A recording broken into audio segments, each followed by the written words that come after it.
ये कोहरा है, इतना गाढ़ा कि सांस अंदर जाती है लेकिन बाहर निकलती हुई महसूस नहीं होती, जैसे हवा नहीं किसी और चीज को अपने फेफड़ों में भर रहे हों। दूर सिर्फ एक पीली स्ट्रीट लाइट टिमटिमा रही है। उसकी रोशनी जमीन तक पहुंचने से पहले ही कोहरे में घुट जाती है। एक पुरानी सरकारी बस खड़खड़ाती हुई खाली सड़क पर आगे बढ़ रही है। बस में कुल 14 यात्री हैं।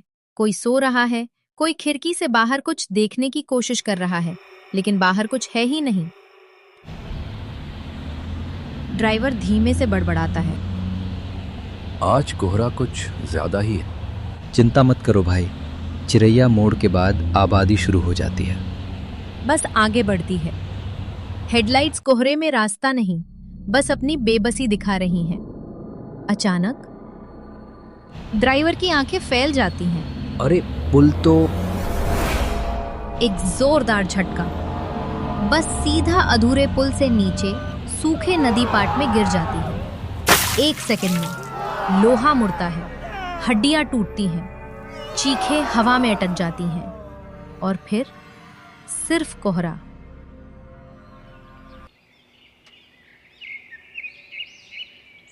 अगली सुबह बस नहीं मिलती। नदी पाट खाली है, जैसे वहां कभी कुछ गिरा ही नहीं। न्यूज़पेपर्स लिखा जाता है, बस दुर्घटना, यात्री लापता। लेकिन गांव वाले जानते हैं कोई लापता नहीं हुआ, सब यही हैं। उस मोड़ को अब कोई नाम से नहीं बुलाता, लोग कहते हैं गिनती वाला मोड़, क्योंकि सर्द रातों में कोहरे के बीच से एक आवाज आती है, 1 2 3। और अब दोस्तों हम चलते हैं 1998 की उसी सर्दियों में, वहां जहां ये गिनती पहली बार इंसानों तक पहुंची थी। खैरनपुर कस्बा, सुबह 4:15।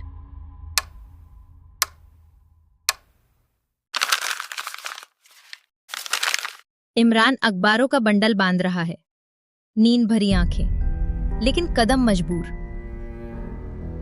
आज कोहरा भारी है बेटा, लगता है कुछ ठीक नहीं। इमरान हल्की हंसी के साथ।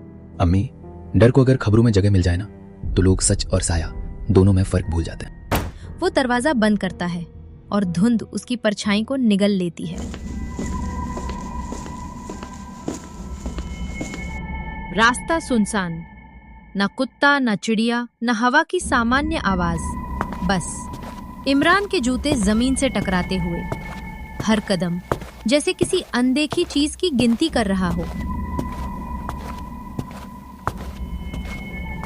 अचानक दूर एक पीली स्ट्रीट लाइट दिखती है, लेकिन ये कोई आम स्ट्रीट लाइट नहीं, ये हिल रही है। हल्का सा झूलना, जैसे किसी ने उसे पकड़ रखा हो, जैसे कोई उसे आगे पीछे कर रहा हो।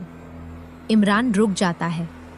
तभी एक धीमी आवाज, 1। वो पलट कर देखता है, कुछ नहीं।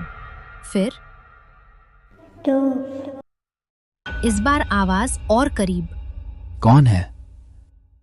इमरान चिल्लाता है। स्ट्रीट लाइट की रोशनी अचानक स्थिर हो जाती है और तभी कोहरे के अंदर से एक आकृति उभरती है। एक औरत, पुरानी भीगी हुई साड़ी, चेहरा घूंघट जैसा ढका। वो पास आती है। बेटा, रास्ता पूछना था। इमरान एक कदम पीछे हटता है। यहाँ से बस स्टैंड कौन सी तरफ? औरत ने पूछा और वो धीरे धीरे अपना चेहरा उठाती है। चेहरे पर लाल आंखें। अचानक हवा में वही आवाज, 3। लेकिन इस बार एक नहीं, कई आवाजें, हर दिशा से। 3 3 3। स्ट्रीट लाइट टिमटिमाती है। औरत मुस्कुराती नहीं, बस खाली देखती है। इमरान जम जाता है। तभी कोहरे से लोग निकलते हैं, पुरुष, बच्चे, बूढ़े, सबकी जुबान एक, 4 5 6। इमरान समझ जाता है ये वही यात्री हैं। औरत बोलती है, हम पूरे नहीं हैं, एक कम है। कितने थे आप? सब एक साथ 15। बस में 14 थे तो 15वां कौन? इमरान भागता है लेकिन रास्ता खत्म नहीं होता। हर मोड़ उसी जगह लौट आता है। तभी उसके पैरों के पास एक अखबार गिरता है। उस पर उसकी अपनी फोटो। हेडलाइन, अखबार बांटने वाला युवक लापता। उसकी सांस रुक जाती है। आवाज आती है, एक कम नहीं था बेटा, अब पूरे हैं। गांव में जैसे ही दरवाजे खुलते हैं, लोग देखते हैं कि आज अखबार कुछ अलग है। गीला, भारी, ऐसा लगता है जैसे किसी ने उसे देर तक कोहरे में पकड़े रखा हो। पन्नों पर उंगलियों के निशान भी हैं, पर वो इंसानी नहीं लगते। चौकीदार रामलाल धीरे से बोलता है, ये इमरान की रखाई तो नहीं लगती। एक बुजुर्ग आह भरकर कहते हैं, क्योंकि आज अखबार इमरान ने नहीं, कोहरे ने बांटा है। उस रात मोड़ के पास कुत्ते लगातार एक ही दिशा में भौंकते रहे। अजीब बात ये थी कि जिस ओर वो भौंक रहे थे वहां कोई था ही नहीं। अगले दिन गांव का एक लड़का राजू मोड़ की तरफ गया। वो वही जगह थी जहां कल रात कुत्ते बिना रुके भौंकते रहे थे। राजू थोड़ा शरारती था। उसे किसी से डर नहीं लगता था। वो हमेशा हंसते हुए कहता, कोहरा, वो भी किसी को क्या कर लेगा। लेकिन उस सुबह उसकी चाल भी थोड़ी धीमी थी। हवा अजीब ठंडी थी। कोहरा तो था नहीं, पर फिर भी वातावरण भारी सा लग रहा था। जैसे ही राजू मोड़ तक पहुंचा, उसे जमीन पर कुछ चमकता दिखा। हल्की धूप में एक छोटी सी किरण उससे टकरा रही थी। वो झुककर पास गया और देखा, इमरान का गले में पहना हुआ चांदी का तावीज। पर असली डर तो तब लगा जब राजू ने उसे उठाकर हाथ में लिया। तावीज बर्फ की सिल्ली जैसा ठंडा था, इतना ठंडा कि उंगलियों में दर्द होने लगा। और उस तावीज के पीछे उकेरा हुआ था 16। राजू ने घबराकर हंसने की कोशिश की। ओहो, अब तो गिनती सच में बढ़ रही है क्या? पर उसकी हंसी वहीं अटक गई। उसके बाद का माहौल जैसे पत्थर बन गया। पीछे से अचानक एक धीमी, सांस से भी हल्की फुसफुसाहट आई। 1। राजू झटके से पलटा। पीछे कोई नहीं था। फिर वही आवाज। 2। इस बार और करीब, इतनी करीब कि उसे अपने कान पर ठंडा धुआं महसूस हुआ। 3।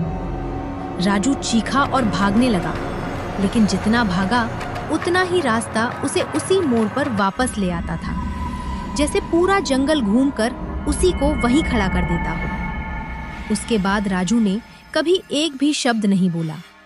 लोग कहते हैं उसके होठों पर बस एक ही शब्द अटका रहा, 16।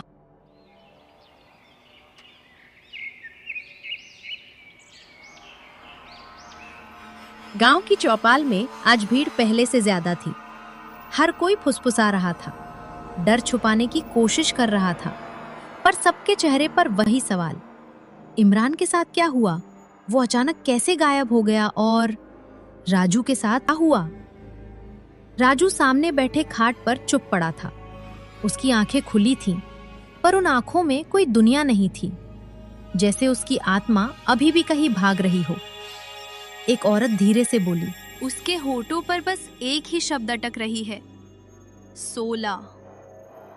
लोग और भी डर गए, क्योंकि ये वही संख्या थी जो इमरान की मौत के बाद कही जा रही थी। चारों तरफ घबराहट बढ़ने लगी। ये गिनती कौन बढ़ा रहा है? कोहरा क्यों इस तरफ आ रहा है? किसकी बारी है अब? भीड़ में से एक आदमी अचानक खड़ा हो गया। कोई तो बताओ, ये सारा कोहरा आखिर किसका है? ये गिनती, ये फुसफुसाहटें, ये सब किसकी करतूत है? भीड़ एकदम चुप, सांस तक की आवाज नहीं। तभी गांव पे सबसे बुजुर्ग खड़े हुए। उनकी आंखों में दुख था और एक पुरानी डर की परछाई। अगर सच सुनने की हिम्मत है तो बैठ जाओ, क्योंकि ये कहानी हल्की नहीं है। ये कोहरा कोई मौसम नहीं, एक अधूरा वादा है, एक श्राप। 1962 में यहाँ से कुछ दूरी पर नसराबाद नाम का एक छोटा सा गांव था। वहाँ एक औरत रहती थी, माया। वो तांत्रिक नहीं था, न कोई जादूगर नहीं, बस उसके पास एक अजीब सी वरदान थी। वो मौत को टाल देता था। जब किसी घर में मौत का साया होता, माया उसके पास बैठकर धीमी गिनती बोलता, 1 2 3, और मौत का वक्त कुछ दिन पीछे खिसक जाता। फिर 1 साल महामारी फैली, लोग मरने लगे और डर ने इंसानों को अंधा कर दिया। लोगों को लगा जिसके पास मौत को रोकने की ताकत है वही मौत को बुला भी सकता है। और एक रात उन्होंने माया को गांव के चौराहे पर बांधकर जिंदा जला दिया। मरते वक्त उसने चीख कर कहा, मेरी गिनती अधूरी मत छोड़ना, वरना हर साल तुम्हारी गिनती मैं पूरी करूंगा। उस दिन से जब भी सर्दी आती है, कोहरा पीछे पीछे आता है और उसमें चलती है माया की परछाई। दोस्तों, अगर आपको वीडियो पसंद आई हो तो लाइक करें और ऐसी ही कहानियां देखने के लिए चैनल को सब्सक्राइब करें। कहानी अच्छी लगी हो तो दोस्तों के साथ शेयर करें। मिलते हैं अगली वीडियो में। धन्यवाद।